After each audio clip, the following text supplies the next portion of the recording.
नमस्कार दोस्तों, आप सभी का स्टडी फॉर यूपीएससी चैनल में स्वागत है। हम लोग एंशिएंट हिस्ट्री के एमसीक्यू कर रहे थे, उसी का यह नेक्स्ट वीडियो होगा। अगर आप पारंपरिक तरीके से जो एमसीक्यू प्रैक्टिस कर रहे थे बीपीएससी प्रीलिम के लिए, केवल वही कर करके जाएंगे तो बीपीएससी पीटी में आपको दिक्कत आ सकती है। इसलिए नए प्रकार के सवाल ज़रूर ही करके जाइएगा। मॉडर्न हिस्ट्री के आप सवाल देखिएगा एईडीओ में, या फिर एंशिएंट के देखिएगा या मिडेवल का देखिएगा, क्योंकि एईडीओ का जो स्तर है प्रीलिम एईडीओ में, तब पहले एक ही चरण था, अब 2 चरण होंगे। कल ही न्यूज़ आया है, पीटी मेंस दोनों ही होगा। तो उसी स्तर के या उससे अच्छे स्तर के सवाल आपसे पूछे जा सकते हैं।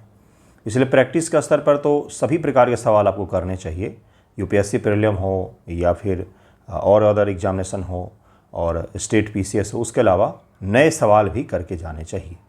उसी प्रकार में नए सवाल लेकर के मैं आता हूं आपके लिए। पिछले 2 वीडियो मैंने एंशिएंट हिस्ट्री का काफ़ी बड़ा हिस्सा कवर करवाया है।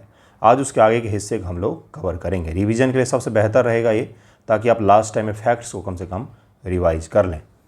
देखिए क्या है, कौटिल्य के अर्थशास्त्र के संदर्भ में कथन पर विचार करना है आपको।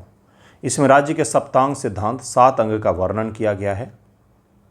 आसान से कुछ सवाल आसान होंगे, कुछ मॉडरेट होंगे, कुछ टफ लेवल के सवाल होंगे। यह मुख्य रूप से राजनीतिक, प्रशासन, सैन्य कूटनीति पर एक ग्रंथ है। इसमें मौर्य साम्राज्य के पतन के कारणों का विस्तृत विवरण दिया गया है। मौर्य साम्राज्य के पतन के बारे में इसमें कोई भी चर्चा नहीं की गई है। मौर्य साम्राज्य के पतन के दौरान कैसे इसमें चर्चा कर सकता है, क्योंकि जो चाणक्य हैं वो चंद्रगुप्त और मेगास्थनीज, जो चंद्रगुप्त और बिंदुसार, बिंदुसार के दौर तक ही वो रहे हैं। उसके बाद से तो उनकी मृत्यु हो जाती है, तो इसलिए वो कैसे इसमें वर्णन कर सकते हैं। तो इसका आंसर ए हो जाएगा। पहला दूसरा सही है, तीसरा गलत है। यहाँ पर राज के 7 अंग बताए गए हैं। इन 7 के बारे में आपको याद होना चाहिए। स्वामी, राजा जिसको कहते हैं, मंत्री, क्षेत्र व जनसंख्या जिसको जनपद कहते हैं, दुर्ग अर्थात किला, कोष खजाना, दंड सेना और मित्र सहयोगी। ये 7 इसी सीक्वेंस में हैं। इन 7 को याद रखिएगा, कभी भी एग्जामिनेशन में ये पूछ सकता है। ये सप्तांग सिद्धांत हैं, आचार्य चाणक्य के द्वारा दिया गया है। बुक का नाम अर्थशास्त्र भले ही है, लेकिन यह इकोनॉमिक्स की बुक नहीं है, बल्कि यह एडमिनिस्ट्रेशन एंड पॉलिटी की बुक आप मान सकते हैं। राज व्यवस्था की बुक आप मान सकते हैं कि किस प्रकार से राजा को अपने साम्राज्य स्थापित करने के लिए व्यवस्था करनी चाहिए, उसी के बारे में इस पर चर्चा हमें देखने को मिलता है। नेक्स्ट सवाल है, आसान सवाल होगा शायद आपके लिए। चारों ऑप्शंस देखिए।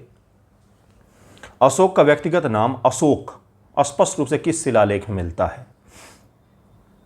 मास्की गुर्जरा, सहगौरा महास्थान, रोमनदेई निगाली सागर, धौली और जौगढ़, कौन से में आपको अशोक नाम स्पष्ट रूप से शिलालेख में देखने को मिलता है? तो इसका आंसर क्या हो जाएगा? इसका आंसर हो जाएगा मास्की और गुर्जरा का अभिलेख में हमें देखने को मिलता है। नेट्टूर उदनगोलम के शिलालेख में अशोक का व्यक्तिगत नाम मिलता है। कहाँ कहाँ से? मास्की, गुर्जरा, नेट्टूर और उदनगोलम, यहाँ से 4 जगहों से अशोक के नाम अशोक हमें दिखते हैं। अन्य जो शिलालेख है उस पर देवनाम प्रिय या प्रियदर्शी अशोक हमें देखने को मिलता है। तो ये जरूर याद रखिएगा, देवनाम प्रिय, प्रियदर्शी, देवताओं का प्रिय अशोक के रूप में वर्णन मिलता है। खुद से ही खुद को लिखा है उन्होंने। नेक्स्ट है कि मगध प्राचीन भारत का सबसे शक्तिशाली महाजनपद बन गया था। जितने भी महाजनपद थे, 16 महाजनपद हैं, जिनके बारे में भगवती सूत्र और भी बौद्ध ग्रंथों से हमें उसके बारे में जानकारी मिलती है। उसमें सबसे शक्तिशाली मगध जनपद जो था ये बन गया था। मगध की राजधानी राजगीर पाटलिपुत्र सामरिक रूप से सुरक्षित थी। यहाँ लोहे की खादानों तक आसान पहुँच भी थी। क्या यही कारण थे? ये इनकी दोनों राजधानियाँ जो हुआ करती थी, पहले राजगीर और बाद में पाटलिपुत्र, ये प्राकृतिक रूप से सुरक्षित थे। लोहे के खादानों तक भी इनकी पहुँच थी। क्या इसके अलावा उड़ीसा और झारखंड के इलाका आने के कारण से इनके पास बड़ी मात्रा में हाथी भी मौजूद थे, जिसका ये उपयोग सेनाओं में करते थे। तो इसका आंसर हो जाएगा बिल्कुल सही है। दोनों सही दिए हुए हैं और सही सही व्याख्या भी दिया हुआ है। मगध के उदय के प्रमुख कारण जो होते हैं उसमें प्राकृतिक संसाधन जो हैं, खासतौर से लोहे तक इनकी पहुंच होने के कारण से इनका उदय बहुत तेजी गति से हुआ। उसमें संसाधन में हाथी भी आते हैं, उसके अलावा उपजाऊ कृषि क्षेत्र हैं, उसके अलावा बहुत ही महत्वाकांक्षी शासक, ये कुछ प्रमुख कारण माने जाते हैं मगध के उदय के। मगध की मैं बात कर रहा हूँ, फिर मौर्य बाद में आते हैं। मगध साम्राज्य में एक वंश है मौर्य, जिन्होंने शासन किया था यहाँ पर। पाटलिपुत्र गंगा, गंडक, सोन नदियों के संगम पर स्थित जल दुर्ग था। लोहे की खादानों ने उन्नत हथियार, कृषि उपकरण बनाने में मदद की, जिसकी मदद से उन्होंने न केवल उपज को बढ़ाया बल्कि युद्धों में भी उन्नत हथियार का उपयोग उन्होंने किया। राजगीर 5 पहाड़ियों से घिरा क्षेत्र था। नेक्स्ट सवाल है इंडिका के बारे में। मेगास्थनीज की लिखित यह पुस्तक है इंडिका। मेगास्थनीज की इंडिका के संदर्भ में निम्नलिखित कथनों पर विचार करें।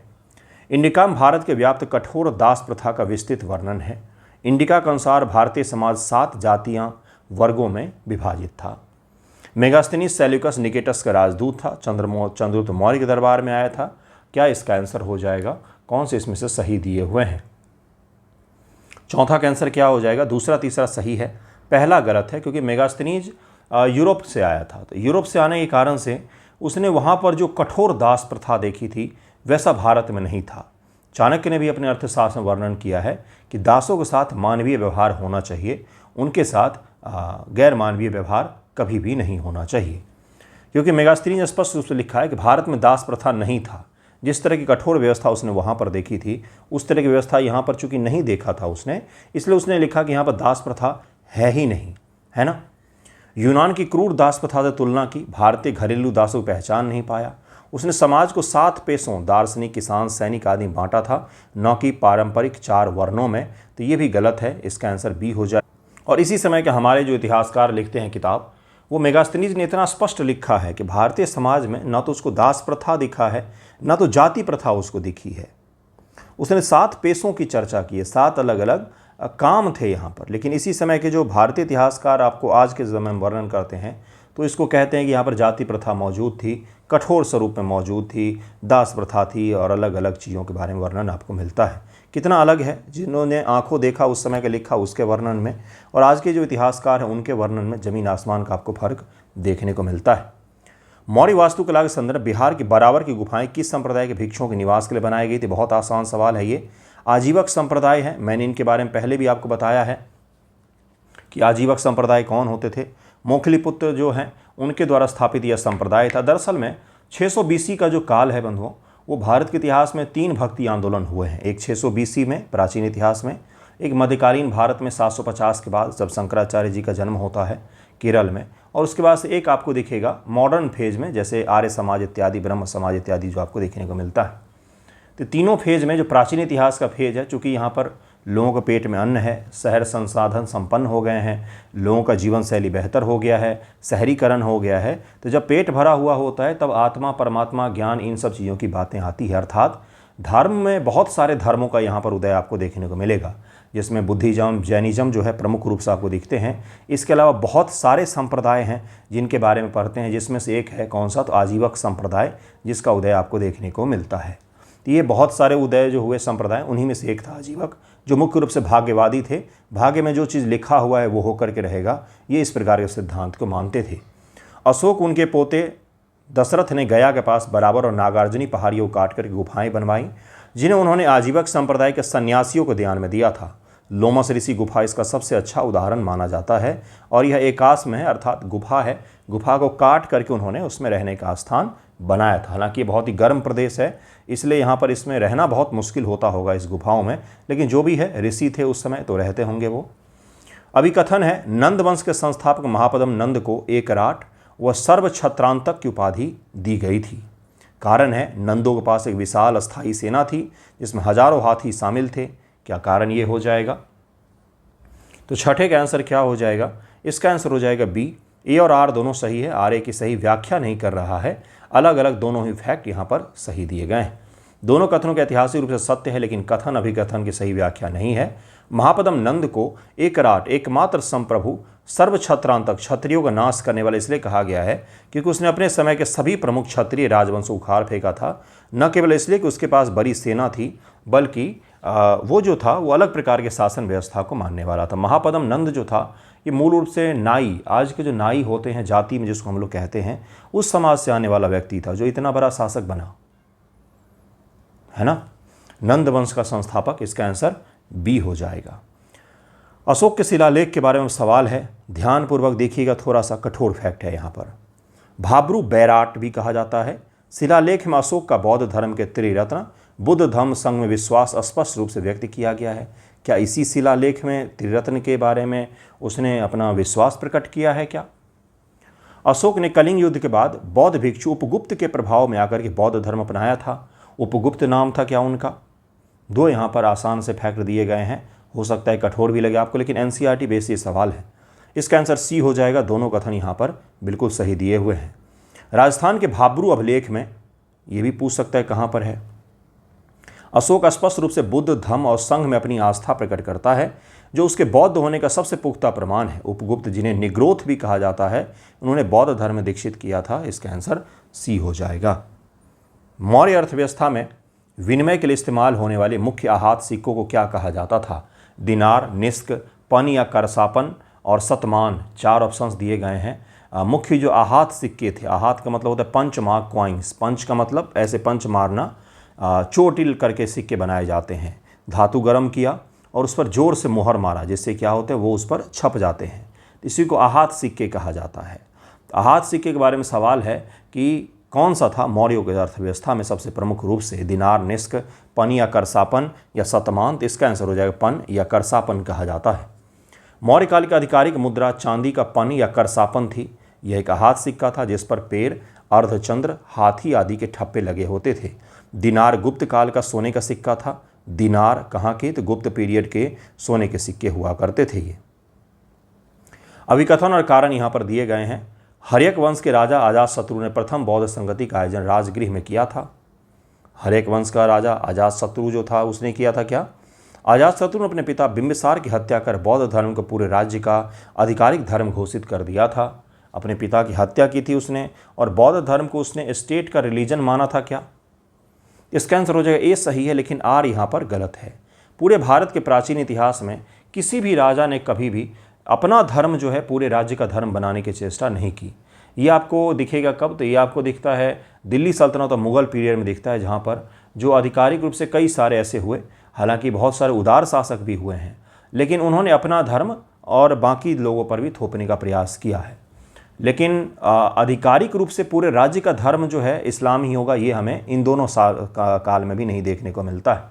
हाँ, कुछ लॉ जरूर बनाए गए, कुछ टैक्सेशन के सिस्टम जरूर बनाए गए, कुछ प्रणालियाँ ऐसी जरूर बनाई गई जिसमें एक धर्म को प्रमोट किया गया, लेकिन पूरे भारत इतिहास में आपको कहीं पर भी नहीं दिखेगा कि स्टेट का कोई पर्टिकुलर धर्म घोषित किया गया है। ठीक है, तो नीतियाँ जरूर दिखती हैं हमें परिवर्तित, लेकिन धर्म कहीं पर भी नहीं दिखता है। तो इसका आंसर सी हो जाएगा। अजातशत्रु ने बुद्ध के महापरिनिर्माण के तुरंत बाद राजगीर की सप्तपर्णी गुफा में प्रथम बौद्ध संगति का आयोजन किया। कथन ये सही है। उसने पिता की हत्या की थी, लेकिन उसने बौद्ध धर्म को राज्य धर्म घोषित नहीं किया था। यह काम बाद में अशोक ने किया था, लेकिन अशोक ने भी इसको फोर्सफुली अप्लाई नहीं किया। उसने अपना माना, उसने प्रचार प्रसार भी किए, लेकिन उसकी नीतियों में कहीं पर भी आपको बुद्ध धर्म को ज़बरदस्ती किसी पर थोपने की व्यवस्था नहीं दिखती है। अशोक का अभिलेख के संदर्भ में निम्नलिखित कथन पर विचार करें। अशोक ने कलिंग युद्ध का मार्मिक वर्णन अपने तीसरे प्रमुख शिलालेख रॉक एडिक्ट 3 में किया है। अशोक के अधिकांश शिलालेख ब्राह्मी लिपि और संस्कृत भाषा में लिखे गए हैं। क्या ये सही हो जाएगा? 10 का आंसर हो जाएगा डी। ना तो 1 ना तो 2, दोनों ही यहाँ पर गलत दिए हुए हैं। कलिंग युद्ध का वर्णन 13वें शिलालेख में तीसरे में नहीं है। अशोक के अधिकांश अभिलेख ब्राह्मी लिपि और प्राकृत भाषा में है, संस्कृत में नहीं। संस्कृत का प्रयोग गुप्त काल में अधिक हुआ था, तो इसका आंसर डी हो जाएगा। मौर्य प्रशासन में गुप्तचर प्रणाली बहुत उन्नत थी। अर्थव्यवस्था में चलते फिरते या भ्रमणशील गुप्तचरों को क्या कहा जाता था? इनको कहते थे संचार। इनका नाम क्या था? संचार। चलते फिरते, घूमते फिरते जो गुप्तचरी का काम करते थे, गूढ़ पुरुष होते थे, उनको संचार कहा गया है। अर्थशास्त्र के अनुसार गुप्तचर गूढ़ पुरुष 2 प्रकार के होते थे। संस्था, जो एक ही स्थान पर रहकर के काम करते थे। संचार, जो वेश बदल कर राज्य में घूम घूम कर सूचनाएं इकट्ठा करते थे। रज्जुक और प्रादेशिक प्रशासनिक अधिकारी थे। इसका आंसर डी हो जाएगा। रज्जुक जो है वो कौन है? तो प्रशासनिक अधिकारी हैं। संस्था जो है एक जगह रुक करके गुप्तचर का काम करते थे, और संचार जो है घूम घूम कर वेश बदल करके गुप्तचर का काम करते थे। चंद्रगुप्त मौर्य ने अपने जीवन के अंतिम वर्षों में आजीवक संप्रदाय अपना लिया था। कारण अभिकथन दिया हुआ है। चंद्रगुप्त मौर्य ने जैन मुनि भद्रबाहु के साथ दक्षिण भारत की यात्रा की। श्रवण बेलगोला में संलेखना विधि से प्रांत त्यागे थे। तो कारण तो यहाँ पर सही दिया हुआ है, अभिकथन यहाँ पर गलत दिया हुआ है। चंद्रगुप्त मौर्य ने जैनिज्म को फॉलो किया था, ना कि आजीवक को। आजीवक को उसने बिंदुसार ने माना था, ना कि चंद्रगुप्त मौर्य ने। चंद्रगुप्त मौर्य ने आजीवक नहीं बल्कि जैन धर्म अपनाया था। उसके पोते बिंदुसार आजीवक संप्रदाय के अनुयायी थे। पुत्र हो जाएगा, पोता नहीं। कारण सही है। उसने मैसूर, श्रवण बेलगोला में जैन परंपरा, संलेखना, उपासना द्वारा शरीर को त्यागा था। तो इसका आंसर डी हो जाएगा। गुजरात के जूनागढ़ गिरनार शिलालेख के संदर्भ में कथन पर विचार करें। इसमें शक शासक 3 स्टेटमेंट हैं। यह प्राचीन भारत का पहला प्रमुख शिलालेख है जो विशुद्ध संस्कृत में लिखा गया है। क्या है? संस्कृत में लिखा गया पहला प्रमुख शिलालेख था जूनागढ़ का अभिलेख। इसमें शक शासक रुद्रदामन द्वारा सुदर्शन झील के पुनर्निर्माण का वर्णन मिलता है। इसमें मौर्य सम्राट अशोक द्वारा स्थापित किया गया था। कौन सा इसमें से सही दिया हुआ है? इसका आंसर हो जाएगा ए। 1 और 2 तो सही है, तीसरा यहाँ पर गलत दिया हुआ है। जूनागढ़ अभिलेख 150 ईसा पूर्व संस्कृत काव्य शैली का पहला बड़ा उदाहरण हमें देखने को मिलता है। ईस्वी है, सॉरी। इसे बताया गया कि रुद्रदामा ने भारी बारिश से टूटे सुदर्शन झील के बांध की मरम्मत अपने खर्चे पर करवाई। यह अभिलेख अशोक ने नहीं बल्कि रुद्रदामा ने लिखवाया। हालांकि उसी चट्टान पर अशोक के भी लेख मिले हैं, लेकिन मुख्य रूप से संस्कृत में जो है वो हमें रुद्रदामन का मिलता है। सुदर्शन झील का निर्माण अलग अलग शासकों के समय में किया गया था, क्योंकि यह इस इलाके के सबसे प्रमुख और जीवन को आधार प्रदान करने वाली झील थी। इसलिए सुदर्शन झील की चर्चा आपको बहुत ज़्यादा ही मिलेगा। नेक्स्ट सवाल पर हम लोग चलते हैं। नेक्स्ट सवाल है कि प्राचीन काल में किस राजवंश ने चीन से रोम साम्राज्य तक जाने वाले प्रसिद्ध रेशम मार्ग पर नियंत्रण स्थापित किया, जिससे भारत को भारी आर्थिक लाभ हुआ? तो कुषाण थे जिन्होंने चाइनीज जो रेशम मार्ग, जिसको सिल्क रोड कहते हैं, ये चीन से लेकर के अलेक्जेंड्रिया मिस्र तक यह जाती थी, जिस पर कब्जा कर लिया इन्होंने। किस क्षेत्र में? तो भारत और सेंट्रल एशिया के क्षेत्र में इन्होंने कब्जा कर लिया, क्योंकि यहाँ के शासक एक ही हुआ करता था उस समय, कुषाण। इसलिए जब इन्होंने इस पर कब्जा किया तो उससे भारत को आर्थिक लाभ बहुत ज़्यादा हुआ। सोने की चिड़िया का जो दौर है भारत का, वो यही दौर है। मध्य एशिया से होकर गुजरने वाले सिल्क रूट पर कड़ा नियंत्रण रखा। वहाँ गुजरने वाले व्यापारियों से टोल वसूलते थे। कुषाण साम्राज्य को अत्यंत समृद्ध बना दिया, जिससे बड़ी संख्या में शुद्ध सोने के सिक्के जारी कर सके इन्होंने। पुष्यमित्र शुंग ने मौर्य साम्राज्य के पतन के बाद ब्राह्मणवादी परंपराओं को सफलतापूर्वक पुनर्जीवित किया। पुष्यमित्र शुंग वंश इसको कहा जाता है, और यह ब्राह्मणों द्वारा शासित था। अयोध्या अभिलेख के अनुसार से पुष्यमित्र शुंग ने 2 अश्वमेध यज्ञ किए थे, जिसमें महर्षि पतंजलि उनके पुरोहित थे। क्या हो जाएगा इसका आंसर? देखिए, छोटे छोटे 2 फैक्ट हैं यहाँ पर। तो पहला तो आप कर ही लेंगे कथन, कारण में क्या सही दिया हुआ है, क्या अयोध्या अभिलेख उससे जुड़ा हुआ है? दोनों सही हैं, सही व्याख्या भी किया हुआ है। पुष्यमित्र शुंग ने अंतिम मौर्य सम्राट बृहदत्त की हत्या कर शुंग वंश की स्थापना की। उसने बौद्ध धर्म के वर्चस्व को चुनौती दी, वैदिक धर्म ब्राह्मणवाद को पुनर्जीवित किया, जिसका सबसे बड़ा प्रमाण उसके द्वारा किए गए 2 अश्वमेध यज्ञ थे, जिसके द्वारा उसने अपने को प्रमाणित किया कि जो मौर्यों का बुद्धिज्म पर आधारित केंद्रित शासन सत्ता थी, जिसमें ब्राह्मणों को साइडलाइन किया गया था, जैसा इतिहासकार बताते हैं। ये सब पूरा अपना इतिहास जो लिखा है, जातिवाद का इतिहास लिखा है, तो ब्राह्मणों को साइडलाइन किया गया था मौर्यों के द्वारा। तो शुंग ने उसको स्थापित करके फिर से ब्राह्मणवादी व्यवस्था को स्थापित करने का प्रयास किया है। ठीक है। प्राचीन भारतीय मूर्तिकला शैलियों के संदर्भ में निम्नलिखित कथनों पर विचार करें। गांधार कला में मूर्तियों के निर्माण के लिए मुख्य रूप से चित्तीदार लाल बलुआ पत्थर का उपयोग किया गया है। क्या यह सही है? बताइए मुझे। एनसीईआरटी फैक्ट है गुरु। गांधार कला पर ग्रीक रोमन हेलेनिस्टिक प्रभाव बहुत गहरा है। इसमें बुद्ध को अपोलो देवता की तरह दिखाया गया है। मथुरा कला पूरी तरह स्वदेशी थी। इसमें हिंदू, जैन, बौद्ध तीनों धर्मों की मूर्तियां बनाई गई। क्या मथुरा कला में तीनों धर्मों की मूर्तियां हैं क्या? इसका आंसर हो जाएगा बी। दूसरा और तीसरा तो सही है, पहला यहाँ पर गलत दिया हुआ है, क्योंकि गांधार कला मुख्य रूप से नीले भूरे रंग के श्रेष्ठ पत्थर, जिसको कहा जाता है, का उपयोग किया गया। चित्तीदार लाल बलुआ पत्थर मथुरा कला की पहचान थी। लाल बलुआ पत्थर जो है ये मथुरा कला की पहचान है, न कि यह गांधार कला की पहचान है। तो इसलिए इसका आंसर दूसरा और तीसरा तो हो जाएगा, पहला यहाँ पर गलत दिया हुआ है। कुषाण सम्राट कनिष्क की प्रसिद्ध सिर विहीन मूर्ति, जिसमें उसका धड़ तो है, पूरा पैर तक है, तलवार लेकर के खड़ा भी है, लेकिन उसका सर नहीं है, जिसमें वह ओवरकोट और भारी जूते पहने हुए है, किस पुरातात्विक स्थल से प्राप्त हुई है? ये सिर विहीन शासक की कुषाण की मूर्ति है, और मूर्ति आदमकद प्रतिमा है, छोटा मोटा नहीं है, आदमकद एक आदमी के आकार का उसका प्रतिमा है यह। तो कहाँ से ये मिला है? तो ये मिला है मथुरा से, या मथुरा से मिला है। कनिष्क की आदमकद सिरविहीन मूर्ति मथुरा उत्तर प्रदेश के पास माट नामक स्थान से मिली है। यह लाल बलुआ पत्थर की बनी है। इस पर ब्राह्मी लिपि में महाराजाधिराज देवपुत्र कनिष्क लिखा है। यह मथुरा मूर्ति कला का अद्भुत उदाहरण है, और उसमें कनिष्क को ओवरकोट, कोट के ऊपर जो कोट पहनते ओवरकोट, और बूट में दिखाया गया है, घुटने से नीचे तक के बूट में उसको योद्धा के वेश में उसको दिखाया गया है, हाथ में तलवार लेकर के वह खड़ा है।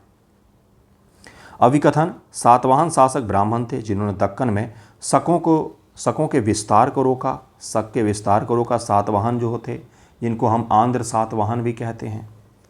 सातवाहन राजाओं ने मातृसत्तात्मक नाम, माताओं के नाम पर आधारित नाम अपनाने की प्रथा शुरू की थी। जैसे हम क्या बोलते हैं भाई, देवकी नंदन कृष्ण, है ना, तो कुंती नंदन। तो इस प्रकार से नाम जो है माताओं के नाम पर रखना, ये भारत में प्राचीन काल से तो रही है, फिलहाल के दौर में लुप्त हो गई है ना। अब पिता के नाम लगते हैं तो, लेकिन सातवाहन वो हमें दिखते हैं जिनके नाम में माताओं के नाम हमें देखने को मिलता है ना। तो इसका आंसर क्या हो जाएगा, बी हो जाएगा। ए और आर दोनों सही हैं, लेकिन आर ए की सही व्याख्या नहीं कर रहा है। दोनों सही हैं लेकिन व्याख्या नहीं कर रहा है। गौतमी पुत्र, वशिष्ठी पुत्र जैसे नाम उनकी माताएं गौतमी और वशिष्ठी से लिए गए, जो महिलाओं के सम्मान को दर्शाता है। हालांकि उनका राज सिंहासन प्रतिशतात्मक ही था, बेटे ही राजा बनते थे, लेकिन नाम में उनके माताओं के नाम हमें देखने को मिले हैं। तो ये भारत में प्राचीन काल से रही है, वर्तमान के दौर में ये चीज़ ख़त्म हो गया है। तो ये कोई नई चीज़ नहीं है। आपने सुना होगा भाई, कर्ण के नाम के पीछे भी उसकी माता का नाम लगता है, अर्जुन के नाम के पीछे भी, कृष्ण के नाम के पीछे भी, है ना। तो सबके जितने भी आपको प्रमुख रूप से दिखेंगे, उन सभी के नाम के पीछे जो है उनकी माता का नाम ही लगता है। पर्थियन, पहलव साम्राज्य और भारत के संदर्भ में निम्नलिखित कथन पर विचार करें। ईसाई धर्म प्रचारक सेंट थॉमस पर्थियन राजा गोंडोफर्नेस के शासनकाल में भारत आए थे। क्या यह सही है? पर्थियन मूल रूप से ईरान, फारस के निवासी थे। उन्होंने शकों के बाद उत्तर पश्चिम भारत पर शासन किया। 19 का आंसर क्या हो जाएगा? दोनों कथन यहाँ पर सही दिए गए हैं। भारत में पर्थियनों का सबसे प्रसिद्ध राजा गोंडोफर्नेस था। तख्ते बाही शिलालेख के अनुसार उसकी के समय सेंट थॉमस ने ईसाई धर्म का प्रचार करने के लिए भारत, विशेषकर केरल और चेन्नई क्षेत्र की यात्रा की थी।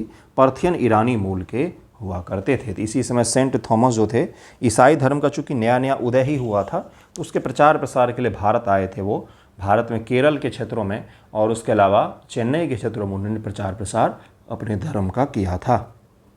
गुप्त काल के सबसे महत्वपूर्ण स्रोतों में से एक इलाहाबाद स्तंभ शिलालेख प्रयाग प्रशस्ति की रचना हरिसेन ने की है। हरिसेन ने की है। बाणभट्ट तो आपको कादम्बरी के लिए और हर्षचरित के लिए मिलते हैं। कालिदास जो हैं, इन्होंने तो बहुत सारी उपन्यास लिखी है। प्रयाग प्रशस्ति की रचना समुद्रगुप्त दरबारी कवि संधि विग्रहिक विदेश मंत्री भी थे। कौन थे? संधि विग्रहिक इनको कहा जाता है, विदेश मंत्री गुप्त काल के। हरिसेन ने शुद्ध संस्कृत में की थी। ये समुद्रगुप्त सैन्य विजय, आर्यावर्त और दक्षिणापथ के अभियानों का सबसे प्रामाणिक विवरण देता है। यह उसी स्तंभ पर जिस पर अशोक का लेख है, उसी स्तंभ पर उसने अपना लेख खुदवाया है। गौतमीपुत्र सतकर्णी ने शकों के छहरात वंश को नष्ट कर दिया और सातवाहन प्रतिष्ठा को पुनर्जीवित किया। क्या ऐसा सत्य है क्या? सातवाहनों की व्यवस्था जो थी उसके बारे में बताता हूँ मैं इस क्वेश्चन के बाद। शकों को हराने के बाद उसने अपनी राजधानी को दक्कन से पाटलिपुत्र स्थानांतरित कर दिया। इसका आंसर हो जाएगा सी। ए सही है, लेकिन आर यहाँ पर गलत दिया हुआ है। गौतमीपुत्र सतकर्णी ने शक क्षत्रप नहपान को हराया था। यह जोगलथंबी मुद्रा भंड से सिद्ध होता है, लेकिन उसने कभी अपनी राजधानी पाटलिपुत्र नहीं बदली। सातवाहनों की राजधानी प्रतिष्ठान पैठन महाराष्ट्र में ही रही। सातवाहन जो थे, यह सैन्य शासन प्रणाली पर आधारित शासन व्यवस्था थी। मतलब जैसे मौर्यों का था सिविल शासन, मतलब लोक सेवक शासन करते थे, वैसे ही सातवाहनों ने शासन प्रणाली को थोड़ा सा चेंज किया था। यहाँ पर सैन्य प्रमुख छोटे छोटे क्षेत्रों में रह करके शासन व्यवस्था का काम संभालते थे। शीशे के सिक्के चलाने का भी श्रेय इनको दिया जाता है। गौतमी जो है, इनकी माता, वो कहती हैं कि मेरे पुत्र के जो घोड़े हैं, अश्व हैं, वो 2 समुद्रों का पानी पीते हैं। अर्थात इस पूरे क्षेत्र पर इन्होंने कब्जा किया हुआ था, जिससे इधर भी ये इनके घोड़े पानी पी सकते थे और इधर भी पी सकते। ये सांकेतिक है, खारा पानी तो कोई भी घोड़ा नहीं पिएगा। आपको बताने के लिए मैं समझा रहा हूँ जो उन्होंने उल्लेख किया है। तो ये इनकी खासियत थी। कुषाण सम्राट कनिष्क के संदर्भ में निम्नलिखित कथनों पर विचार करें। कनिष्क ने पाटलिपुत्र में तृतीय बौद्ध संगति का आयोजन कराया था। कुषाण काल में हीनयान बौद्ध धर्म को राज्य का संरक्षण प्राप्त हुआ। यह पूरे मध्य एशिया में फैल गया। हीनयान को राज्य का संरक्षण प्राप्त हुआ था क्या? कुषाणों काल में मथुरा कला जो हमें देखने को मिलता है, भगवान बुद्ध की जितनी सुंदर सुंदर मूर्तियाँ मिलती हैं, क्या ये हीनयान में होगा? भगवान बुद्ध थे वो जिन्होंने कहा था मूर्ति पूजा मत करो। उन्हीं की मूर्तियों पूजा क्या हीनयान में हो सकता है? हीनयान तो उन्हीं के वचनों का पालन करते हैं। तो इसका आंसर क्या हो जाएगा भाई? डी। दोनों ही गलत दिए हुए हैं। दोनों कथन गलत हैं। कनिष्क ने कश्मीर के कुंडलबर में चतुर्थ बौद्ध संगति कराई थी, न कि तृतीय अशोक ने करवाई थी। कुषाण काल में महायान मूर्ति पूजा वाला संप्रदाय बौद्ध धर्म फला फूला, मध्य एशिया और चीन में फैला, हीनयान नहीं। इसीलिए आपको यह भारत है तो भारत के उत्तर में जापान, चीन, सेंट्रल एशिया, इन सब इलाकों में, मंगोलिया, इन सब जगहों पर महायान संप्रदाय आपको देखने को मिलता है, क्योंकि खूब शान से फैलाया था कनिष्कों ने उसको। जबकि भारत के दक्षिण में जैसे श्रीलंका है और ये जो इंडोनेशिया का क्षेत्र है, यहाँ पर अगर आप जाएंगे तो यहाँ पर आपको मुख्य रूप से हीनयान का दिखेगा। तो महायान भारत के उत्तर में है और हीनयान भारत के दक्षिण के क्षेत्रों में जो है वो प्रचलित था। पश्चिम भारत के शकों, क्षत्रपों को अंतिम रूप से पराजित करने के बाद चांदी के सिक्के जारी करने वाला, विक्रमादित्य की उपाधि धारण करने वाला पहला गुप्त शासक जो था यह चंद्रगुप्त द्वितीय था। लगभग 400 ईस्वी पूर्व में ईस्वी मालवा और गुजरात के साथ शासक रुद्र सिंह तृतीय को हराया। इस विजय के उपलक्ष्य में उसने शकों की तर्ज पर चांदी के सिक्के रुपये जारी किया। साकरी शकों का शत्रु तथा विक्रमादित्य की उपाधि उसने ग्रहित की थी। हिंद यवन राजा मिनांडर ने भारत में बौद्ध धर्म को पूरी तरह से नष्ट कर दिया। मिनांडर ने बौद्ध भिक्षु नागसेन के साथ दार्शनिक संवाद के बाद बौद्ध धर्म अपना लिया, जिसका विवरण मिलिंद पन्हों मिलता है। तो दूसरा तो सही है, आर यहाँ पर सही है, यहाँ पर ए जो है गलत दिया हुआ है। कालिदास की प्रसिद्ध रचना मालविका अग्निमित्रम के संदर्भ में कथन पर विचार करें। मालविका और अग्निमित्र, अब इनके बारे में विचार करना है आपको। यह नाटक शुंग वंश के इतिहास की कुछ महत्वपूर्ण घटनाओं पर प्रकाश डालता है। पुष्यमित्र शुंग का पुत्र अग्निमित्र इस नाटक का मुख्य नायक है। क्या हो जाएगा इसका आंसर? ए इसका आंसर हो जाएगा। दोनों यहाँ पर सही दिए गए हैं। कालिदास जो चंद्रगुप्त द्वितीय के दरबार में थे, नाटक लिखा जिसकी कहानी विदर्भ की राजकुमारी मालविका विदर्भ की राजकुमारी थी। शुंग राजा अग्निमित्र पुष्यमित्र के बेटे के प्रेम प्रसंग पर आधारित है। इसमें यवनों यूनानियों के साथ शुंगों के युद्ध का भी चर्चा किया गया है। तो इसलिए इसका आंसर ए हो जाएगा। इसका आंसर ए हो जाएगा। कलिंग के राजा खारवेल का विस्तृत जीवन विवरण उनके जैन होने का प्रमाण देता है। किस शिलालेख से प्राप्त होता है? खारवेल जो हैं ये जैनिज्म को फॉलो करते थे, है ना। तो यह किस शिलालेख से पता चलता है? तो इसको हाथी गुफा का शिलालेख कहते हैं, हाथी गुम्फा कह देते हैं। गुफा है, हाथी गुफा का शिलालेख है ये। ओडिशा में उदयगिरी के पहाड़ियों में स्थित हाथी गुफा अभिलेख बिना किसी तिथि का चेदी वंश के राजा खारवेल के जीवन के 13 वर्षों का साल दर साल रिकॉर्ड है। यह प्राकृत भाषा में है। मंगल चरण से शुरू होता है, जो साबित करता है कि वह जैन धर्म का अनुयायी था, जैनिज्म को वह फॉलो करता था। खारवेल इनका नाम है, प्रतापी शासक थे कलिंग के। कारण और अभिकथन है, यह ऐतिहासिक रूप से सिद्ध है कि स्कंदगुप्त ने हुनों के भीषण आक्रमण से गुप्त साम्राज्य की सफलतापूर्वक रक्षा की थी। स्कंदगुप्त ने, क्या यह सत्य है? कारण है कि उत्तर प्रदेश के गाजीपुर में स्थित भीतरी स्तंभ शिलालेख हुनों पर स्कंदगुप्त की विजय का प्रत्यक्ष प्रमाण देता है। भीतरी जो पिलर इंक्रिप्शन है, इसका नाम ही है भीतरी पिलर इंक्रिप्शन, भीतरी शिलाभिलेख इसको कहते हैं। क्या इस पर स्कंदगुप्त के बारे में हमें चर्चा मिलता है, कुमारगुप्त के बारे में हमें चर्चा मिलता है? क्या हो जाएगा इसका आंसर? 27 का आंसर हो जाएगा ए, बिल्कुल सही है दोनों, और सही सही व्याख्या भी दिया हुआ है। स्कंदगुप्त के शासनकाल की सबसे बड़ी चुनौती मध्य एशिया में हुनों का आक्रमण था। उसने उन्हें बुरी तरह से हराया, जिससे साम्राज्य कुछ और दशक तक सुरक्षित रहा। भीतरी स्तंभ शिलालेख इस युद्ध और विजय का मुख्य लिखित स्रोत है, अतः कारण अभिकथन दोनों सही दिया हुआ है। हुनों पर तो विजय प्राप्त कर ली स्कंदगुप्त ने, लेकिन इस युद्ध के कारण से बहुत ज़्यादा क्षति हुआ और इस क्षति के उबर नहीं पाया कभी गुप्त साम्राज्य, और अंततः आपको धीरे धीरे गुप्तों का पतन जो है वो आपको देखने को मिलता है, ऐसा इतिहासकार लिखते हैं। गुप्त काल में विज्ञान और गणित के विकास के संदर्भ में कथनों पर विचार करें। आर्यभट्ट ने सबसे पहले यह खोज की थी कि पृथ्वी अपनी धुरी पर घूमती है, जिसके कारण दिन और रात होते हैं। बाराहमेर ने बृहद संहिता पंच सिद्धांतिका नामक प्रसिद्ध ग्रंथों की रचना की। चरक गुप्त सम्राट द्वितीय के दरबार में प्रसिद्ध शल्य चिकित्सक थे। यहाँ पर 3 स्टेटमेंट दिया हुआ है। सोचिए किस तरह के लोग थे वहाँ पर। कोई फिलोसोफर है, कोई गणितज्ञ है, कोई चिकित्सा, कोई ज्योतिष शास्त्र का महान है, कोई चिकित्सा का है ना, और इस तरह के नवरत्न बैठे हुए हैं आपके सामने। तो इसका आंसर क्या हो जाएगा? बी हो जाएगा। पहला दूसरा तो सही है, तीसरा यहाँ पर गलत दिया हुआ है। आर्यभट्ट ने आर्यभट्टीय में ग्रहण के वैज्ञानिक कारण बताए हैं। वाराहमिहिर महान खगोल शास्त्री और ज्योतिष शास्त्री थे। कथन 3 गलत है, क्योंकि चरक, जिन्होंने चरक संहिता लिखी है, कुषाण राजा कनिष्क के दरबार में चिकित्सक थे। गुप्त काल में नहीं, गुप्त काल के शल्य चिकित्सक सुश्रुत हुआ करते थे, और सुश्रुत संहिता और चरक संहिता आज भी मेडिकल साइंस में पढ़ाया जाता है। तो इसका आंसर क्या हो जाएगा? इसका आंसर बी हो जाएगा। पहला दूसरा सही है।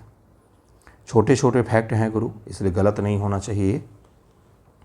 अशोक का कौन सा शिलालेख कर के मुद्दों से संबंधित है, जिसमें भूमि राजस्व भाग को कम करने और धार्मिक कर बलि को माफ करने का उल्लेख किया गया है? सारनाथ स्तंभ लेख, रुमनदेई, गिरनार, सोपरा शिलालेख। यहाँ पर 4 ऑप्शंस दिए गए हैं। सोचिए ज़रा, अब तो 10 दिन बचे हैं आपके 72 बीपीएससी प्रीलिम में। यही सवाल क्या पता आपके सामने आए, क्या मारेंगे, है ना? जय माता दी 1 2 3 4 ऐसे। इसका आंसर क्या हो जाएगा? रुमनदेई स्तंभ लेख समय देखने को ये मिलता है। अशोक ने राज्याभिषेक के 20वें वर्ष में लुम्बिनी बुद्ध की जन्म स्थान की यात्रा की। वहाँ स्थापित रुमनदेई अभिलेख उसने घोषणा की बुद्ध के जन्म स्थान होने के कारण लुम्बिनी गांव को बलि धार्मिक कर से मुक्त किया जाता है। भाग भूमि कर को घटा करके 1/8 कर दिया गया। वर्तमान में लुम्बिनी जो है यह नेपाल भारत की सीमा पर स्थित नेपाल में यह जगह है। गोरखपुर वाला जो सीमा है उसी के समीप है ये। अभिलेख मौर्य प्रशासन की तुलना में गुप्त प्रशासन काफ़ी विकेंद्रीकृत था, डिसेंट्रलाइज था। अब तो ये तो कॉन्सेप्ट हो गया भाई। गुप्त राजाओं ने महाराजाधिराज, परम भट्टारक जैसी भारी भरकम आडंबरपूर्वक उपाधियां धारण की थी। इसका आंसर क्या हो जाएगा? दोनों सही हैं और सही व्याख्या नहीं कर रहा है। दोनों सही तो है लेकिन सही व्याख्या नहीं कर रहा है। डिसेंट्रलाइज का तात्पर्य ही होता है कि इनमें इस प्रकार की उपाधियां धारण करनी पड़ी। देखिए, जैसे प्रधानमंत्री मोदी हैं तो उनका नाम क्या है? पीएम मोदी हम लोग कहते हैं। अब उनका क्या लेना? मान लीजिए कोई एक शासक ए है जिसका नाम है राजा। अब इसके बहुत सारे सामंत हैं, इसने भी अपने नाम में राजा लगा लिया तो इसका कोई अलग पहचान नहीं हो पाया, इसलिए क्या लगाएगा? महाराजाधिराज। ठीक है। अब नीचे वाले हैं, उन्होंने अगली बार क्या किया? महाराजाधिराज लगा लिया, तो ये लगाएगा महापरम भट्टारक महाराजाधिराज फलाना महाराज, इस प्रकार से नाम रखेगा। तो जो कश्मीर में जब विलय हुआ कश्मीर का भारत में, तो वहाँ के जो राजा थे उनका नाम 3 लाइन में आता था, क्योंकि उनको उससे पहले की सारी उपाधियाँ थी। नाम तो वही है चिंटू, लेकिन उससे पहले महाराजाधिराज परम भट्टारक चिंटू महाराज इस प्रकार से लिखा जाता था। तो ये यहीं से आप मानते हैं कि सामंतों का उदय हुआ, कि राजा के अंदर छोटे छोटे राजा जो हैं उन्होंने शासन करना शुरू किया। हम यहीं से इस चीज़ को मानते हैं। कुषाणों के बाद गुप्तों की शुरुआत से हमें इस तरह की चीज़ें दिखती हैं। गुप्त साम्राज्य मौर्य जैसे कठोर केंद्रीय नियंत्रण नहीं था। उन्होंने पराजित राजाओं को अपना सामंत बना लिया, उन्हें स्वायत्तता दी। गुप्त राजाओं ने बड़ी उपाधियां भी हासिल की, लेकिन उपाधियां लेना विकेंद्रीकरण का कारण नहीं था, बल्कि सामंती व्यवस्था इसका कारण था। अभी आपको बताया सामंती व्यवस्था इसका कारण माना जाता है। रामशरण शर्मा जी ने ये सब समझाया हुआ है, 11th के NCERT में आपको दिखेगा। गुप्तकालीन मंदिर वास्तुकला के संदर्भ में कथनों पर विचार करें। देवगढ़ का दशावतार मंदिर उत्तर प्रदेश गुप्तकालीन मंदिर वास्तुकला का सर्वोत्कृष्ट उदाहरण है। यह BPSC प्रीलिम में पूछा जा चुका है। यह भारत के उन शुरुआती मंदिरों में से एक है जिनमें एक ऊंचा शिखर बनाया गया था। क्या इसमें ऊंचा शिखर है? दशावतार मंदिर में कहाँ है ये? उत्तर प्रदेश में कहाँ है? पूर्वी उत्तर प्रदेश, पश्चिमी उत्तर प्रदेश, बीच के उत्तर प्रदेश, कहाँ है ये? कभी सर्च ही नहीं किया दशावतार से आगे, जानने की कोशिश ही नहीं की, है ना? कैसा दिखता है कैसा नहीं। आर्ट एंड कल्चर पढ़ा नहीं जाता है कभी भी, पता है आपको? थोड़ा बहुत इतिहास पढ़ लिया। जब आप किसी मंदिर किसी जगह का तस्वीर देखते हैं तो उसके बाद उसको खुद ही डिस्क्राइब करना होता है क्या क्या आपने उसमें देखा। इसका आंसर क्या हो जाएगा? दोनों यहाँ पर सही दिए हुए हैं। गुप्त काल में ही भारत के संरचनात्मक मंदिर फ्री स्टैंडिंग का निर्माण शुरू हुआ। देवगढ़ का दशावतार मंदिर पंचायतन शैली में बना हुआ यह पहला ज्ञात मंदिर है जिसमें एक स्पष्ट शिखर, हालांकि यह आंशिक रूप से टूटा हुआ, मौजूद है। यहाँ पर छोटा सा शिखर है। चंद्रगुप्त द्वितीय विक्रमादित्य के दरबार में नवरत्नों में से कौन आयुर्वेद के एक महान चिकित्सक के रूप में प्रसिद्ध थे? तो ये धन्वंतरी थे। धन्वंतरी इनका नाम है। 9 महान विद्वान थे। कालिदास नाटककार, बाराहमिहिर खगोलविद, अमरकोश कोशकार शब्दकोश निर्माता। धन्वंतरी चिकित्सा आयुर्वेद के विशेषज्ञ प्रमुख थे। धन्वंतरी को आयुर्वेद का जनक भी माना जाता है। गुप्त काल के दौरान ब्राह्मणों और मंदिरों को कर मुक्त भूमि दान, अग्रहार और ब्रह्मदेय देने की प्रथा में काफ़ी वृद्धि हुई। अग्रहार और ब्रह्मदेय भूमि दान की इस प्रथा ने राजा की केंद्रीय सत्ता को मजबूत किया और किसानों के अधिकार को बढ़ा दिया। तो इसका आंसर क्या हो जाएगा? ए सही है, लेकिन आर यहाँ पर गलत दिया हुआ है। लेकिन इससे राजा की सत्ता मजबूत नहीं हुई बल्कि कमजोर हुई, क्योंकि राजा ने अपना कर वसूलने, न्याय करने का अधिकार दान प्राप्तकर्ताओं को दे दिया। इससे सामंतवाद का उदय हुआ। किसान इन नए भूस्वामियों के अधीन होकर के दब गए धीरे धीरे करके। तो इसका आंसर क्या हो जाएगा? इसका आंसर सी हो जाएगा। थोड़ा सा कॉन्सेप्ट की बात करें तो क्यों देते थे ब्राह्मणों को गांव दान में, क्यों दिया जाता था? ताकि वो वहाँ पर रह करके अपने विचारधारा को फैला सकें, अपने धार्मिक कर्मकांड को फैला सकें, जो उस समय मुख्य रूप से ब्राह्मणवादी धार्मिक कर्मकांड हुआ करता था। और देश के बहुत सारे ऐसे इलाके थे जहाँ पर जनजाति या गैर ब्राह्मणवादी चीज़ों को पूजने वाले, उपासना करने वाले लोग हुआ करते थे। तो उन सभी को एक धर्म के अंदर, एक छत्र के अंदर लाना, ये ब्राह्मणों की जिम्मेदारी दी गई। इसीलिए उनको गांव दिए जाते थे, आप वहाँ पर जाओ रहो। और गांव ऐसे इलाके मुख्य रूप से दिए जाते थे जनजाति इलाकों सटे हुए होते थे। जनजाति का तात्पर्य है जो ब्राह्मणवादी धर्म इत्यादि को नहीं मानते थे, तो वो वहाँ पर रहते थे, पूजा पाठ करते थे, अध्ययन अध्यापन का काम करते थे, शिक्षा देने का काम करते थे, जिसके जरिए धार्मिक फैलाव भी उस समय भारत में हो रहा था। जितने भी आज के देवी देवता के स्वरूप आप देखते हैं, वो सब अंतिम बार गुप्त काल में ही संकलित किया गया था। उनको वो जो आज जो गणपति का भेष आप देखते हैं, रूप देखते हैं, वो गुप्त काल में ही दिया गया उनको ऐसा रूप। नहीं तो उससे पहले किसी को नहीं पता था गणपति कैसे दिखते हैं। ठीक है, तो हमने बताया है कि कैसे दिखते हैं। प्राचीन भारतीय साहित्य के संदर्भ निम्नलिखित कथन पर विचार करें। प्रसिद्ध नाटक मुद्रा राक्षस की रचना कालिदास ने की थी। इस ग्रंथ में समुद्रगुप्त के नौसैनिक विजय का विस्तृत विवरण किया गया है। तो इसका आंसर क्या हो जाएगा? डी, दोनों ही यहाँ पर गलत दिया हुआ है।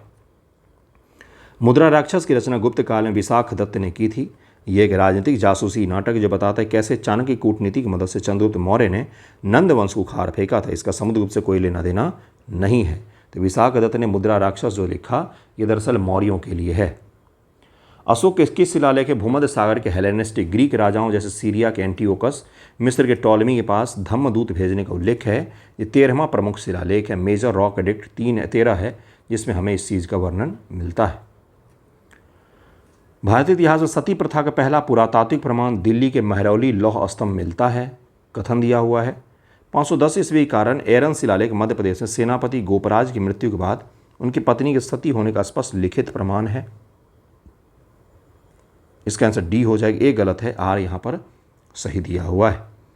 महरौली लौह स्तंभ राजा चंद्र संभवतः चंद्र द्वितीय के विजयों का वर्णन है, सती प्रथा का नहीं। कारण बिल्कुल सही है। भानुगुप्त के समय का एरन अभिलेख सती प्रथा का प्रथम पुरातात्विक साक्ष्य माना जाता है, लेकिन ये बाई चॉइस सती प्रथा थी, बाई फोर्स सती प्रथा नहीं थी।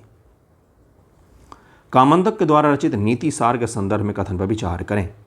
यह ग्रंथ गुप्त काल के दौरान लिखा गया था। इसे प्रशासन का एक महत्वपूर्ण स्रोत माना जाता है। यह मौर्यकालीन विद्वान कौटिल्य के अर्थशास्त्र से काफ़ी प्रभावित है। उसी का एक सार प्रस्तुत करता है नीति सार, है ना।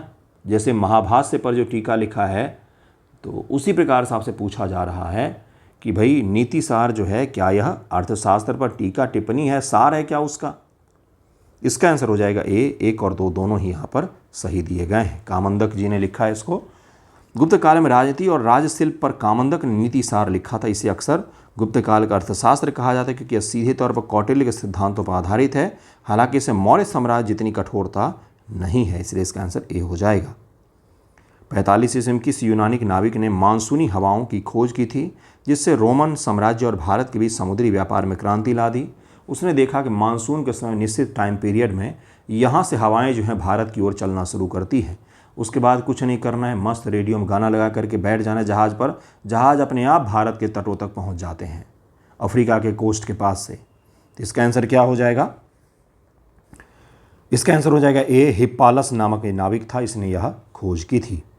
हिप्पालस की मानसून हवाओं की खोज से पहले नाविकों को अरब सागर तट के किनारे किनारे लंबा और ख़तरनाक सफ़र करना पड़ता था। इस खोज के बाद जहाज़ मानसून की हवाओं के सहारे सीधे लाल सागर से भारत के पश्चिमी तट कोंकण तक 40 दिनों में पहुंचने लगे, जिससे रोम भारत व्यापार में भारी उछाल देखने का हमें मिला है। महान गणितज्ञ ब्रह्मगुप्त ने आइजैक न्यूटन से सदियों पहले गुरुत्वाकर्षण के सिद्धांत की भविष्यवाणी कर दी थी। अपनी पुस्तक ब्रह्मस्फुटिक सिद्धांत में उन्होंने लिखा था कि पृथ्वी का स्वभाव है कि वह चीज़ों को अपनी ओर आकर्षित करती है। न्यूटन के सामने एप्पल गिरा, तब उसने देखा। यहाँ तो ब्रह्मगुप्त है, उन्होंने काफ़ी पहले लिख दिया था इस चीज़ को। 39 का आंसर क्या हो जाएगा? दोनों सही और सही व्याख्या भी कर रहा है। उन्होंने न्यूटन से 7वीं शताब्दी के महान खगोल शास्त्री हैं। बहुत पहले यह महसूस कर लिया जिस तरह पानी का स्वभाव बहना है, पृथ्वी का स्वभाव चीज़ों को अपनी ओर खींचना है, जिसे बाद में भास्कराचार्य ने गुरुत्वाकर्षण का नाम दिया है। लेकिन चूंकि हम साम्राज्यवादी नहीं थे, हमने दूसरे देशों पर कब्जा नहीं किया, शासन सत्ता स्थापित नहीं की, इसलिए हमारे फिलॉसफी, हमारे विज्ञान, हमारे ज्ञान हर चीज़ दब गया और हमारे मैथमेटिक्स को अरेबियन मैथमेटिक्स नाम दे दिया गया और हमारे गणित को अरेबियनों के नाम पर लिखा गया। हमारे विज्ञान को पश्चिमी लोगों ने पढ़ के अपने सिद्धांत दिए। थ्योरी ऑफ रिलेटिविटी जो है ना, वो विशुद्ध रूप से उपनिषदों से लिया गया है। ये तो कई सारे जगहों पर आपको दिखेगा। आइंस्टाइन को उस चीज़ का ज्ञान कि पृथ्वी पर समय किसी और दर से चलेगा, ब्लैक होल के पास समय किसी और दर से चलेगा, इसके बारे में भारतीय कहानी कथाओं से जानकारी मिली थी। लेकिन चूंकि हम उसको प्रूव नहीं कर पाए साइंटिफिक रूप से, किसी जनरल में नहीं छपा पाए, इसलिए वो चीज़ें छप नहीं पाई और दबी की दबी रह गई। गुप्त काल और उत्तर गुप्त काल की अर्थव्यवस्था के संदर्भ में निम्नलिखित कथन पर विचार करें। रोमन साम्राज्य के पतन के कारण भारत का रोम के साथ लंबी दूरी का व्यापार काफ़ी हद तक गिर गया। कैसा हुआ? इसके जवाब भारतीय व्यापारियों ने दक्षिण पूर्व एशिया स्वर्ण भूमि की ओर अपना व्यापारिक ध्यान केंद्रित किया। व्यापारियों इस गिरावट के कारण भारत में शहरी केंद्रों का भारी विस्तार हुआ। 40 का आंसर क्या हो जाएगा? 1 और 2 सही है, तीसरा गलत है। व्यापार में गिरावट के कारण अर्बनाइजेशन जो है ये कम हो गया और फिर से ग्रामीण व्यवस्थाएं बनने लग गई। इंसान कहता है कि पाटलिपुत्र एक गांव है, पाटलिपुत्र के पास गांव जैसी व्यवस्थाएं हैं। पाटलिपुत्र शहर नहीं रह गया था, तो गाँव का शहरों का पतन होकर के ग्रामीण अर्थव्यवस्थाएं बनने लग गई थी। समृद्धता कम हो गई थी गुप्तों के पतन के दौरान। डी अर्बनाइजेशन, विशहरीकरण हम लोग इसको कहते हैं। अशोक के धर्म का मूल सार क्या था? सामाजिक उत्तरदायित्व, सहिष्णुता पर आधारित एक नैतिक संहिता स्थापित करना। गुप्त काल के दौरान कृषि अर्थव्यवस्था में विष्टि एक बहुत ही सामान्य और व्यापक विशेषता बन गई। विष्टि यूपीएससी प्रीलियम 2019 में सवाल पूछा गया है। विष्टि का अर्थ राज्य या जमींदारों द्वारा किसान से ली जाने वाली बिना वेतन की बेगार है। बिना वेतन के बेगार को हम लोग विष्टि कहते हैं, जो राज्य भी इस तरह के काम करवाता था और जमींदार भी करवाते थे। इसका आंसर क्या हो जाएगा? बी हो जाएगा। दोनों सही है, व्याख्या सही नहीं है। दोनों कथन सत्य हैं। गुप्त काल में भूमि दान के कारण सामंतवाद का उदय हुआ, जिसमें विष्टि आम हो गई। आर केवल विष्टि की परिभाषा बताता, यह नहीं बताता गुप्त काल में यह क्यों आम हो गई, जिसके कारण से यह क्या है, तो यह व्याख्या उसके सही नहीं कर रहा है। दोनों सही है लेकिन व्याख्या नहीं कर रहा है। भूमिदान बहुत ज़्यादा किया जाता था, इसके कारण से विष्टि का विस्तार हुआ। मौर्यकालीन वास्तुकला के संदर्भ में कुम्हरार उत्खनन के संबंध में कथन पर विचार करें। पटना में कुम्हरार की खुदाई मौर्य काल के 80 स्तंभ वाले एक विशाल हॉल के अवशेष मिले हमें। इस हॉल के खंभे चमकदार पॉलिश किए हुए बलुआ पत्थर से बने थे, तो सी हो जाएगा। दोनों कथन यहाँ पर सही दिए हुए हैं। गुप्त साम्राज्य के पतन के बाद किस राजवंश ने वल्लभी गुजरात अपनी राजधानी स्थापित की, जिससे उन्होंने शिक्षा और व्यापार का महान केंद्र बना दिया? तो यह थे मैत्रक। मैत्रक इनका नाम है। मैत्रक पहले गुप्तों के सेनापति थे, जिन्होंने साम्राज्य कमजोर होने में वल्लभी में स्वतंत्र राज्य स्थापित किया, गुजरात में। वल्लभी एक बहुत बड़ा व्यापारी बंदरगाह था। इसके अलावा वल्लभी विश्वविद्यालय नालंदा के बराबर माना जाता था। यहाँ हीनयान बौद्ध धर्मनिरपेक्ष विषयों की शिक्षा दी जाती थी। मध्य एशियाई आक्रमणकारी शकू और कुषाणों ने भारतीय घुड़सवार सेना में काठी और लगाम के उपयोग की शुरुआत की। काठी और लगाम, काठी घोड़े पर बैठने के लिए होता है, लगाम घोड़े को नियंत्रित करने के लिए होता है। उन्होंने भारतीय राजाओं को युद्ध में हाथियों का उपयोग करने से पूरी तरह से प्रतिबंधित कर दिया। तो ये कैसे सही हो सकता है? ए सही है, लेकिन आर यहाँ पर गलत दिया हुआ है। रबातक शिलालेख के संदर्भ में कथन पर विचार करें। यह शिलालेख दक्षिण भारत में खोजा गया था। पल्लव वास्तुकला पर प्रकाश डालता है। रबातक शिलालेख ये गुप्त राजाओं की वंशावली, उनकी धार्मिक नीतियों की जानकारी प्रदान करता है। रबातक शिलालेख कहाँ से है भाई, किससे संबंधित है? हो सकता है पहली बार सुना हुआ आपने। डी हो जाएगा। दोनों ही यहाँ पर गलत दिए हुए हैं। रबातक शिलालेख अफगानिस्तान में मिला है। बैक्ट्रियन भाषा और ग्रीक लिपि में यह कुषाण सम्राट कनिष्क का है। किसका है? कनिष्कों का है। यह भारतीय इतिहास के लिए बहुत महत्वपूर्ण है, क्योंकि यह कनिष्क के पूर्वज कुजुल कटफिसस, भीमतक्षु और भीम कटफिसस की वंशावली के बारे में बताता है कि जो कनिष्क की कुषाणों की वंशावली है, उसके बारे में हमें जानकारी यहीं से हमें मिलता है। रबातक शिलालेख कहाँ पर है? ये अफगानिस्तान में है। कुषाण वंश से संबंधित है, क्योंकि इसी क्षेत्र में कुषाणों का सबसे ज़्यादा प्रभाव हुआ करता था। पेशावर जो है वो उनका मुख्य हब हुआ करता था। पेशावर पाकिस्तान के सीमा प्रांत में स्थित है। गुप्त काल में जारी किए गोल्ड और चांदी के सिक्कों को क्रमशः दीनार और रूपक कहते थे। चांदी रूपक हो गया और सोने दीनार इसको कहा जाता है। ठीक है, चलिए आगे बढ़ते हैं। द्वितीय बौद्ध संगति का आयोजन मौर्य सम्राट अशोक के संरक्षण पाटलिपुत्र में किया गया था। द्वितीय बौद्ध संगति का आयोजन शिशुनाग वंश के राजा काल अशोक के समय वैशाली में हुआ था, जहां बौद्ध संघ दो भागों स्थावीर और महासंगीक में बट गए थे। तो इसका डी हो जाएगा, ए गलत है लेकिन आर यहाँ पर सही दिया हुआ है। अशोक ने पाटलिपुत्र तृतीय बौद्ध संगति करवाई थी, न कि द्वितीय, इसीलिए वो गलत दिया हुआ है। ये तो बहुत आसान सवाल था। 49 नंबर है, 50 तक हम लोग इस वीडियो में करेंगे। मौर्यकालीन प्रशासन के शीर्ष अधिकारी तीर्थों के संदर्भ में कथनों पर विचार करें। समाहर्ता साम्राज्य का मुख्य राजस्व संग्रह करता था। समाहरणालय आज भी कहा जाता है कलेक्ट्रेट को। कलेक्टर का मतलब कलेक्ट करने वाला, करने वाली इसने बनाया था कलेक्टर शब्द। लेकिन समाहर्ता तो प्राचीन काल से आज भी भारत में, बिहार में समाहरणालय कहा जाता है कलेक्ट्रेट को। सन्निधाता राजकोष, राजकीय कोष और भंडार गृह का मुख्य कोषाध्यक्ष था। क्या हो जाएगा इसका आंसर? ए हो जाएगा, दोनों बिल्कुल सही दिया हुआ है।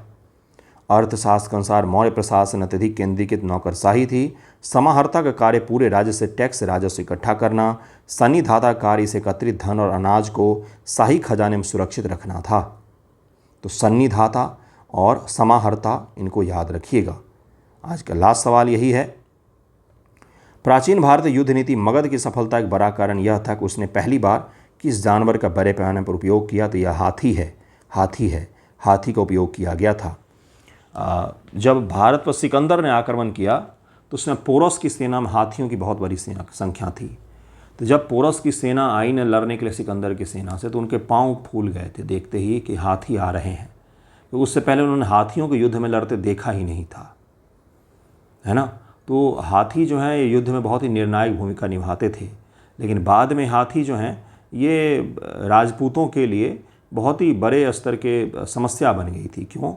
क्योंकि घुड़सवार सेना जो है वो जल्दी से मूव कर सकती है, जल्दी से टर्न ले सकती है और मुड़ सकती है, जबकि हाथियों के साथ ये समस्या थी कि वो जल्दी से टर्न नहीं कर सकते हैं।